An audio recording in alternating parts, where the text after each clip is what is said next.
Golconda jewellers తెలంగాణలో మొట్టమొదటి factory outlet మన కొత్తపేటలో ఫిబ్రవరి 14న గొప్ప శుభారంభం. నమస్తే రమగారు. నమస్తే జయ. రమగారు, మీరు తెలివైన వాళ్ళ కథలు, అమాయకుల కథలు, మోసపోయే వారి కథలు, ఇలాంటి రకరకాలు కేటగిరీ వైజ్గా కూడా చెప్తూ ఉంటారు. అలాంటిది ఏదైనా ఒక కథ చెప్పండి. ఒక అమాయకుడి కథ చెప్తా. ఓకే. పూర్వం పల్లెటూరులో ఓ ముసలి మామ మనవడు ఉండేవారు. వాడి పేరు సుబ్బన్న. అమ్మ నాన్న లేరు. ఈ మామకి ఏం డౌట్ అంటే వీడు చాలా అమాయకుడు, ఇతరుల పిల్లలతో వెళ్తే బూతులు ఆడేస్తాడు, పిచ్చి మాటలు నేర్చుకుంటాడు, ఎర్రాట్లు వస్తాయి, పనిచేయడు, నేర్చుకోడు అని ఎవరితో కలవనిచ్చింది కాదు. ఎవరితో కలవని పిల్లలు అయోమయం అంధకారం లాగానే ఉంటారు. అవును. పిల్లలకి తెలివి రావాలంటే సోషల్ బిహేవియర్ కావాలి. అది కూడా పిల్లలతో ఎక్కువ ఉండాలి కదా రమగారు, వాళ్ళ వయసు వాళ్ళతో ఉండాలి కదా. వాళ్ళ వయసు వాళ్ళతో ఉంటే క్రమంగా అన్నీ వస్తాయి. అవును అవును. అయితే ఏవి ఎవరో చూస్తున్నారు అక్కడ, అన్నీ వస్తాయి, లేకపోతే ఏమి రావు. అయితే ఏమైందట, ఈ సుబ్బన్నకి తెలివితేటలు లేవు. ఊళ్ళో వాళ్ళంతా వినిపించి వెతమనుకునేవాడు, అమాయకుడుగా ఉండేవాడు. ఇక్కడ ఎవరితో ఆడుకోవడానికి ఉండేది కాదు కదా. కాసేపు ఊర్లో బలాదూరు తిరిగి వచ్చేవాడు. ఈ బలాదూరు తిరిగేటప్పుడు ఊరి చివర ఒక మర్రి చెట్టు, అక్కడ ఓ 4 చిట్టి కుక్క పిల్లలు కనపడ్డాయి. కుక్క పిల్లల్ని చూస్తే ఎవరికైనా భలే ముద్దుగానే ఉంటుంది. వీడేం చేశాడు, వాటితో ఆడుకోవటం మొదలుపెట్టాడు. రంగడు, లింగడు, రాముడు, భీముడు అని పేర్లు పెట్టుకున్నాడు 4 కుక్కలకి. ఏ రంగారా అంటే వచ్చేది కుక్క పిల్ల. చక్కా 4తో ఆడుకునేవాడు. రోజు వాళ్ళ అవ్వబెట్టినవి తినేసి పోయి మర్రి చెట్టు కింద ఆడుకునేవాడు. ఏదో మాట మీద అక్కడ స్నేహితులు ఉన్నారని చెప్పాడు. ఎవర్రా వాళ్ళంటే చాలా మంచివాళ్ళు, వాళ్ళు అవి కుక్కలు అని చెప్పడం వాడికి తెలియదు. చాలా మంచివాళ్ళు, చక్కగా ఆడుకుంటారు, రోజు నా కోసం వెయిట్ చేస్తూ ఉంటారు అని చెప్తే, పోనీలే ఎవరో మంచి వాళ్ళతో స్నేహం కుదిరింది, పిల్లాడు ఆడుకుంటున్నాడు అనుకుంది. అయితే కొన్నాళ్ళు అయిన తర్వాత ఊళ్ళో వాళ్ళందరూ చెప్పేవాళ్ళు, ఏమీ సంపాదన లేకుండా పిల్లాడు పాడైపోతాడు అంటే ఈవిడ కూడా ఆలోచించి సరే తన సంపాదనలో నుంచి ఒక 1/2 రూపాయి తీసి, మరి ఒరే అట్ల వ్యాపారం పెట్టుకుందాం మనము, నువ్వేం చేస్తావంటే కోమటి కొట్టుకెళ్ళి శెట్టి గారి దగ్గర ఒక పావలాకి బియ్యము మినపప్పు కొనుక్కురా. అప్పట్లో రేట్లు తక్కువ కదా, అవో గ్లాసు ఇదో గ్లాసు వస్తాయి. పావలా కొనుక్కురా, మరి రుబ్బి అట్లు పోసిస్తా. అట్లు మర్రి చెట్టు కింద ఎట్లాగూ నీ స్నేహితులు వాళ్ళు వీళ్ళు ఉన్నారు, అక్కడ కూర్చుంటున్నావు, ఊళ్ళోకి వచ్చేవాళ్ళు వెళ్ళేవాళ్ళు అక్కడే కనపడతారు, అమ్మేద్దు కానీ అమ్ముకుంటే మనకి వ్యాపారం కలిసి వస్తుందని చెప్పింది. వ్యాపారం తెలివితేటలు బాగున్నాయి కదా, సరే అవ్వ 1/2 రూపాయి ఇస్తే అవి పుచ్చుకుని కొట్టుకెళ్ళాడు. శెట్టి గారి కొట్లో పావలాకి ఓ గ్లాస్ అది ఓ గ్లాస్ ఇది తూచిచ్చారు. 2 గ్లాసులు బియ్యము, గ్లాసుడు మినపప్పు ఇచ్చిన తర్వాత, పావలా వరే నీ పావలా మా దగ్గరే ఉంది, చిల్లర లేదు, నువ్వే మొదటి బేరం, మరి రేపు వచ్చినప్పుడు మళ్ళీ ఇస్తాను, లేదా వేరే ఏదైనా సరుకు కొనుక్కోమన్నాడు. సరుకు కొనుక్కోవడానికి వీడికి ఊరు పేరు వీడికేం తెలుసు, అంతే కదా, అయోమయం అంధకారం. వాడు ఏమన్నాడు, మీ దగ్గర ఉంచండి మళ్ళీ తీసుకుంటాలే అన్నాడు. యువతలకు వచ్చేసాడు. వచ్చాక ఏమనుకున్నాడు, ఎప్పుడు ఈ కొట్టుకు రాలేదు, ఈ కొట్టుని గుర్తుపెట్టుకోవటం ఎట్లా, రేపు డబ్బులు తీసుకోవద్దు. వెనక్కి తిరిగి చూస్తే ఆ కొట్టు మొదట్లో ఒక తెల్ల పిల్లి కూర్చుంది. తెల్ల పిల్లిని గుర్తుపెట్టుకున్నాడు. ఇంటికి వెళ్ళాక అవ్వ ఏం చేసింది, అట్లా సంగతి చూసి పప్పు నానబెట్టింది, పొట్టు తీసి అంది, ఏమంది ఒరే పావలా ఇట్ట వృధా అయిపోతుంది, పావలా పట్టుకుని వచ్చేసేయి అంది. వీడేమన్నాడు, వెళ్తాలే, సాయంకాలం వెళ్తాను, చీకటి పడ్డాక వెళ్తానని చెప్పి సాయంకాలం ఆ బజార్లోకి వెళ్ళాడు. తెల్ల పిల్లి కోసం చూస్తే అది ఈసారి ఒక దర్జీ కొట్టు దగ్గరకు వచ్చి కోవిడి కొట్టు వదిలేసి దర్జీ కొట్టుకి వెళ్ళి నా పావలా నాకు ఇవ్వనాడు. పావలా ఏమిటి, ఎవడరా నువ్వు అన్నాడు దర్జీ. అనేసరికి వీడి కోపం వచ్చింది. అన్నా నా పావలా కొట్టేద్దామని చూస్తున్నావా, నా పావలా ఇస్తావా ఇవ్వమంటే ఆయనకు తన్నబోయాడు. నువ్వు ఎవడబో నాకు తెలీదు, పొద్దున్న మినపప్పు బియ్యం నా దగ్గర తీసుకోవటం ఏంట్రా నీ బొందా, నేను బట్టలు కుట్టేవాడిని అయితే ఎక్కడో తీసుకుని నన్ను అడుగుతున్నావా, వెరివాడిలో ఉన్నాడు, వీడిని తను తెగలేనురా అన్నాడు.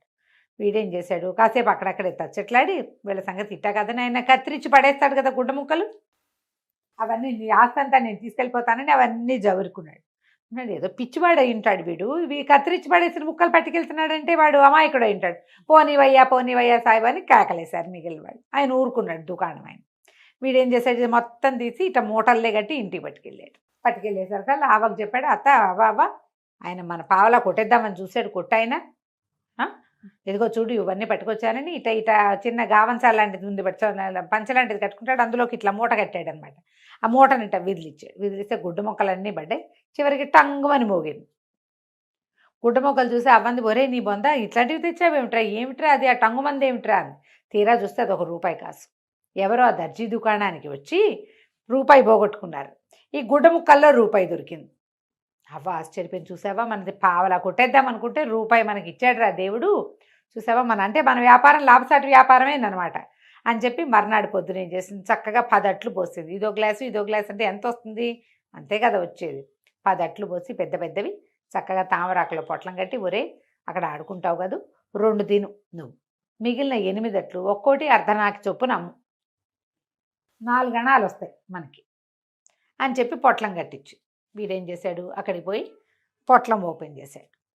అట్ల పొట్లాలు ఓపెన్ చేస్తే ఎంత గుమాయింపుగా వాసన వస్తుంది.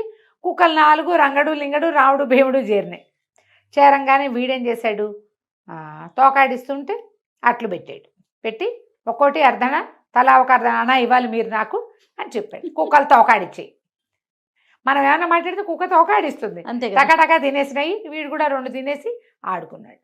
సాయంకాలం ఇంటికి పోయాడు. ఇంటికి పోతే అవ్వ అడిగింది, డబ్బులేవి, అట్లయిపోయింది. అట్లయిపోయినాయి, ఎవరికో కాదు నిమిషంలో అయిపోయింది వ్యాపారం. నా స్నేహితులే రాముడు భీముడు రంగడు రింగడు వాళ్ళకి ఇచ్చేసాను అంటే డబ్బులేవిరా అంది. ఆ డబ్బులు లేవుట నేను అడిగాను, డబ్బులు లేవని చెప్పారు వాళ్ళు. అంటే తోకాడిచ్చాయి, డబ్బులు ఉన్నాయా అని అడిగాడు, తోకాడిచ్చాయి కానీ ఇవ్వలేదు అంటే లేవన్నమాట. దాని అర్థం అలాగే కదా తీసుకోవాలి. అంతే. సరే వాళ్ళ దగ్గర లేవు, ఇప్పుడు రేపిస్తారా అని అడిగాను, రేపిస్తామని అప్పుడు కూడా తోకాడిచ్చాయి. రేపిస్తారు అంటే వాళ్ళ అవ్వంది, రీటా రూబేరాలు పనికిరావురా, వ్యాపారం దివాళా ఎత్తిపోతుంది, అట్లా చేయకూడదు, మరి ఇట్లా కాదు, నువ్వు డబ్బులు అడిగి తీసుకోవాలిరా. మర్నాడు కూడా అట్లు పోసింది. అట్లు పట్టుకెళ్తే మళ్ళీ అట్లని తినేసినాయి కుక్కలు. తినేసాక డబ్బులు మాట ఎత్తట్లా.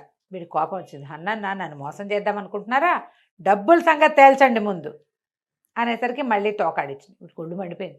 ఏంటి అన్నిటికీ ఒకటేనా మార్గం, అదే కదా, ఉన్నాయా అంటే తోకాడిస్తావు, లేవా అంటే తోకాడిస్తారు, ఇలా కుదరదు అని ఒక కర్ర తీసి కొట్టబోయాడు.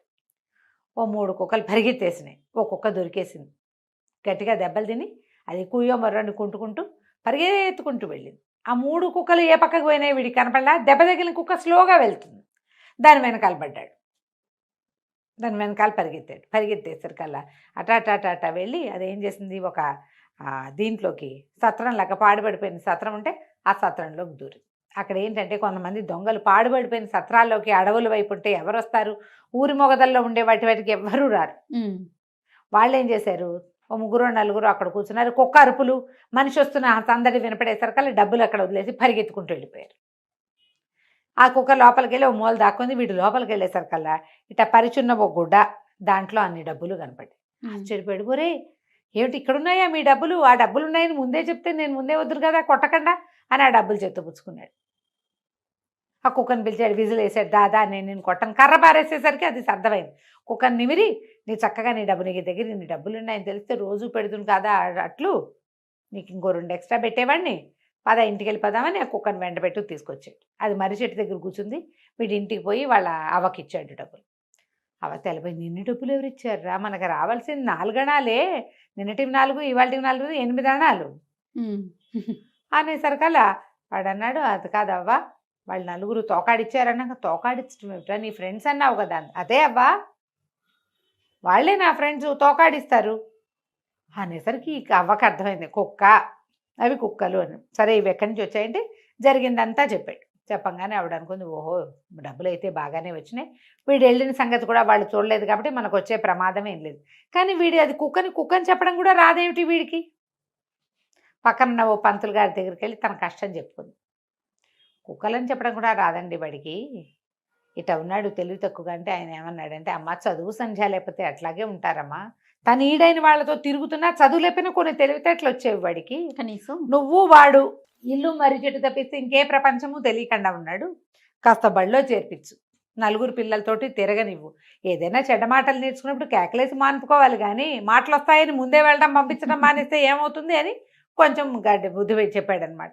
సరే డబ్బులు చేరినాయి కదా, వాటిలో కొంత డబ్బు ఖర్చు పెట్టి కాస్త మంచి గురువుగారు ఉన్న బడిలో చేర్పించి వాడికి తెలివితేటలు వచ్చేలాగా చేసింది. డబ్బు దాచుకుని ముందు పెద్ద అయ్యాక వ్యాపారం చేసుకున్నారు. కథ కంచికి మనం ఇంటికి. సూపర్ అండి.